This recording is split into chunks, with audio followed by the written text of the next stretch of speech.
我是 I 人，你呢？你是 I 人还是 E 人？我是一个活生生的人，为什么还要通过 MBTI 的标签来认识我呢？说实话吗？当然，因为快，难道因为快就要放弃社交的深度和复杂性吗？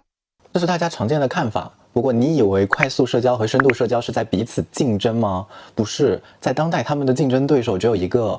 不社交。SSM 人口健康期刊在2022年发布了一篇研究显示从2003年到2020年，美国群体的社交在急剧减少。各国相关的研究很多，得到的结论有非常大的相似性。这篇文章呢，它的图表特别清晰，而且正好研究的是疫情前的时间，也可以一定程度上排除疫情这种不可抗力的影响。所以给大家一个直观的感受，我们地球的社交趋势。社会隔离，也就是人的孤立程度在不断的上升，各类社交，什么家庭的、朋友的、其他的，稳步下降。按这个趋势，在社交的层面，也许我们很快会进入一个新的、未曾设想过的时代。当代的社交所面对的困境是，它需要不断的和其他不需要社交的活动进行注意力资源的争夺，而那些活动几乎是纯粹的正反馈。算法会不断给你推送你喜欢的视频，游戏不断的给你成就感和新目标，除了少数的次次抽卡大保底、排位10连败。对，这是我悲伤的故事。在如此有限的注意力资源下，我们如何让别人尽快的认识自己，又如何的去尽快的认识别人 ？tag 标签，事实上并不是 MBTI 带动了标签，标签几乎是新时代社交中常见的元素。比如在 Soul 这样兴趣社交的平台，你会发现大量的标签，你是爱猫者还是爱狗者？你是社牛还是社恐？我曾经在 Soul 上和人激烈讨论过猫控和狗控的区别，后来一搜还真有不少的研究，有一篇在人类与动物互动简报上的研究结果发现说，爱猫者在热情程度和规则意识上比爱狗者来得更加的弱，而爱猫者在抽象程度和独立性上来得更加的强。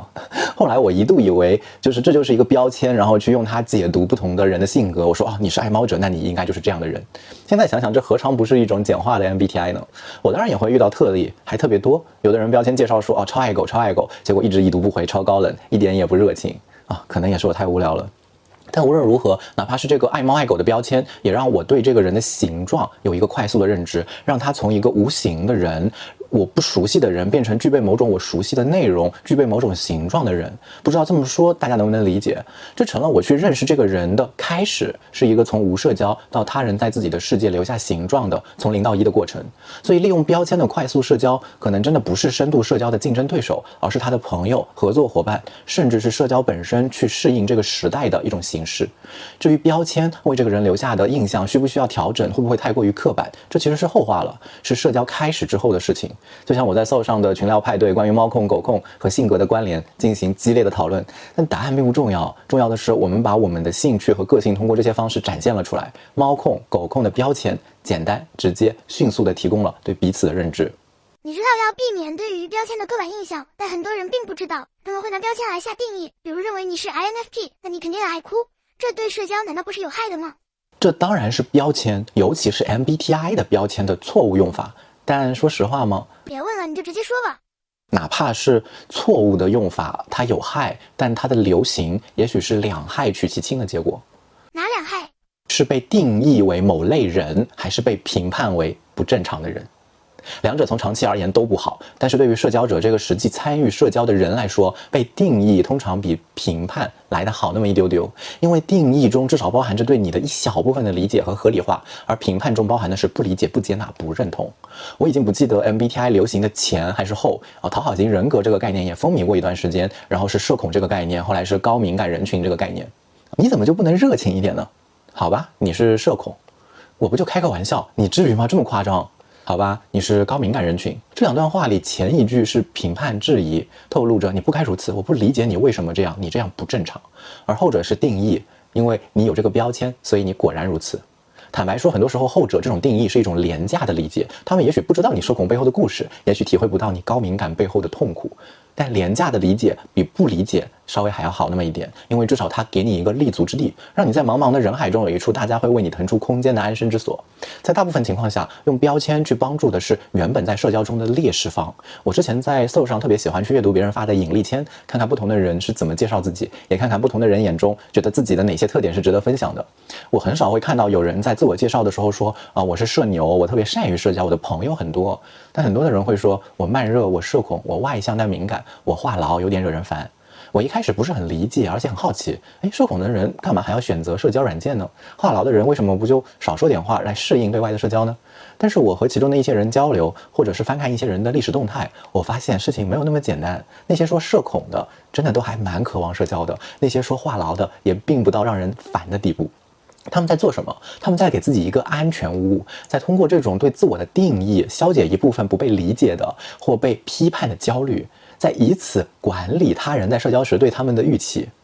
在心理防御机制上，这叫做 rationalization 的合理化。因为有着这些标签贴在自己的身上，所以我可以去合理化自己在社交中的相关表现他们都是合理的，他们不应该被批判。社恐不太会找话题，很正常嘛。这种合理化是否局限了他们自己，是否也局限了他人对他们的印象？比如是否因为社恐这个标签，在自我暗示下让自己错过了一些社交机会，或者让一些热情的人因为你有社恐这个标签不敢来多打扰你？可能性还不小，但这正是安全屋会做的事情，它保护你也限制你，它理解你却也定义你。关注我的老粉知道小狐狸小狐狸和莎莎不是一个人。那小狐狸是我的对象嘛，其实他一直在协助我做很多视频的制作拍摄。其实最开始就是和他在 Soul 上认识的。我们的对话起源是他在个人主页发表了一段对自己的形容和对交友的标准。有趣的地方是，他说的前半段有点张狂，有一种舍我其谁，我就是不一样烟火的感觉。那写到后面越写越有一点怂感觉好像说世界是不是接纳不了我这样的人。后来我知道他把自己 Soul 上的主页视为一种树洞，其实也没有想写给别人看，写在这里是因为这里给他感到安全的感觉。当时我对 MBTI 了解可能不如看视频的大部分朋友，我想的就是ENFP 快乐小狗，印象里是那种很真诚然后又很容易受伤的人。于是我就带着这个预设去安慰了他，告诉他我感觉 ENFP 都容易有这种忧虑。我们交流的前3天几乎都是围绕着 ENFP 和 INFJ 这2个 MBTI 标签来的，因为那时候我给自己贴的是 INFJ 的标签嘛。这2个标签也确确实实让我们产生了一种知己感你是 ENFP 果然是这样你是 INFJ 和我认识的另一个 INFJ 也很像标签成了我们去合理化彼此言语行为的媒介。若没有这些标签，一开始我们不会有那种彼此相识，觉得对方一切都好合理的奇妙感受，是一种身处认知舒适区的感受，在安全屋的感受。一直到后来我们在一起了，我发现我自己不是 INFJ。那小狐狸回忆起当初把我当成 INFJ 的时光，仍然会很感慨，到底是什么标签似乎没有那么重要，重要的是他们带来的社交话题和给彼此理解提供了渠道。但也有的人会以此合理化自己的错误，合理化自己给他人带来的伤害。是的，没错，只是合理化是一个通用的防御机制，它无关你是否有一个 MBTI 的人格标签或其他任何标签，因为你没有这个标签，你也有其他去合理化的途径。一个会告诉你，我们替人说话就是直接，你忍一忍，不要在乎我礼不礼貌。一个这样的人哪怕没有了替人这个标签，他也会告诉你，哎呀，我是一个理性主义者，你忍一忍吧。他还可能告诉你，我从小就这样，你忍一忍吧。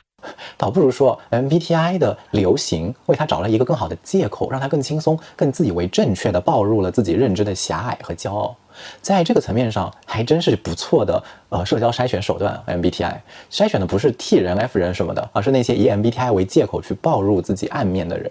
所以你很推荐我们用 MBTI 社交吗？是也不是，我是否推荐取决于它究竟在给你对他人的认知做降维还是升维，给你对自己的认知做降维还是升维。我们必须要承认的是对于 Z 时代乃至阿尔法时代的人来说，互联网是更真实的世界。用研究中总结的话，登录和登出对于 Z 时代的人而言已经是一个陌生的概念了，因为我们几乎会永远保持在线，我们比任何一个以往的世代都更离不开互联网这是废话，当然，因为我们就是互联网时代诞生的，但我们也前所未有的把互联网跟生活紧密的联系了起来。我们总会说 MBTI 简化了复杂的人，但在互联网的世界中最扁平化的就是人了。我不是一个特别紧跟时代的人但我也知道不少这样的梗，什么哎呀，我一查你的主页我就知道你什么成分了什么你说这样的话，我一看你的 IP 说明了一切。我们在互联网的社交身份的构成真的太粗暴太有限了，包括了我们发表的言论、历史记录、我们的头像、我们的名字、我们的 IP 所在地，然后就没有然后了。但很多时候我们去认识一个人的维度甚至都没有 MBTI 的4个维度，而是1个甚至2个维度。这种时候哪怕你按照最刻板最粗暴的方式去给别人贴上一个4个维度的字母，它甚至都算是一种对他人认知的升维了。不是因为你是东北人你才这么豪爽，也可能因为你是艺人虽然这是 MBTI 的错误理解，因为豪爽不等于艺人，但不难看出通过艺人这个概念让我们对他人的认知更多元了一点。那怎么样算是对他人认知的降维呢？认知降维当然就是你在明明有足够信息的情况下，去强行把所有的信息都嵌套进 MBTI 中。就好像我和你讲了我童年的一段经历，我成长的历程，我的价值观，分享了我的心里话，然后最后我在你心里的形状仍然保留着质朴的4个字母，这是你脑瓜唯一记住的东西。所以对我个人而言，我其实现在呢也喜欢去不带预设的社交，像 Soul 上有个蒙面社交，你不知道对方的任何信息，你们做交流，然后根据交流的结果决定要不要继续沟通。因为不带有任何的预设，我们就更容易真正的关注到交流内容的本身。如果 MBTI 之类的信息在交流中自然的浮现了出来，那会是很有趣的话题，因为借着它我们可以展开对于自己的讨论。这样不是和你一开始说的冲突了吗？这种不带预设的社交不就不需要 MBTI 这样的标签了吗？就像一个真正全面完整的社交平台，像 Soul 那样会有着不同层次的社交选择，你可以按标签归类寻找归属的集体，也可以自由的在社区闲逛，看看缘分在哪里。世界上并没有一种最好的社交方式，或许曾经有